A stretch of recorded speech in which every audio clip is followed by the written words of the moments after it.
এখন পর্যন্ত বাংলাদেশ সরকার ইন্টারিম থেকে শুরু করে এখন পর্যন্ত শহীদ শরীফ ওসমান হাদী ভাইয়ের হত্যার যেই রহস্যটা, এটাকে একটা পলিটিক্যাল টুলস হিসাবে ইউজ করা হচ্ছে।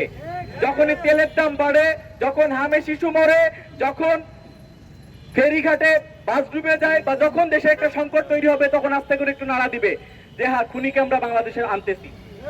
এই মূলা ঝুলাইতে ঝুলাইতে আজকে 6টা মাস হয়ে গেছে।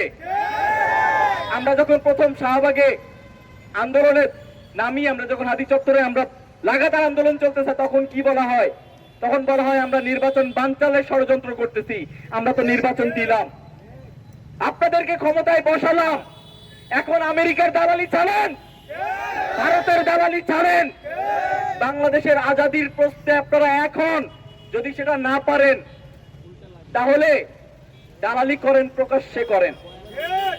পররাষ্ট্রমন্ত্রী, আপনি এত গুরুত্বপূর্ণ ব্যক্তি হয়ে যাচ্ছেন, আপনি জাতিসংঘের সাধারণ সভার সভাপতি হতে পারছেন, তার মানে আপনার গ্রহণযোগ্যতা এতটুকু, এতটা। কিন্তু আপনি হাদি প্রশ্নে আপনি একবারে ছাগলের 3 নম্বর বাচ্চা হয়ে যাচ্ছেন সারা দেশের কাছে। আর স্বরাষ্ট্রমন্ত্রী, আপনি না মদিনার ইসলাম প্রতিষ্ঠা করতে চান?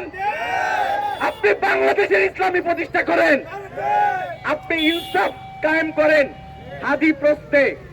না হলে আপনাদের সংসদে যে হাসিগুলা দেখি আমরা, এই হাসিটা বেশি দিন টিকবে না, এই হাসিটা বেশি দিন টিকবে না।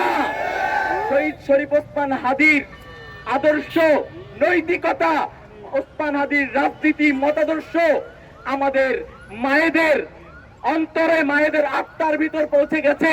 তারা চায় তাদের সন্তানরা শহীদ শরীফ ওসমান হাদী হোক।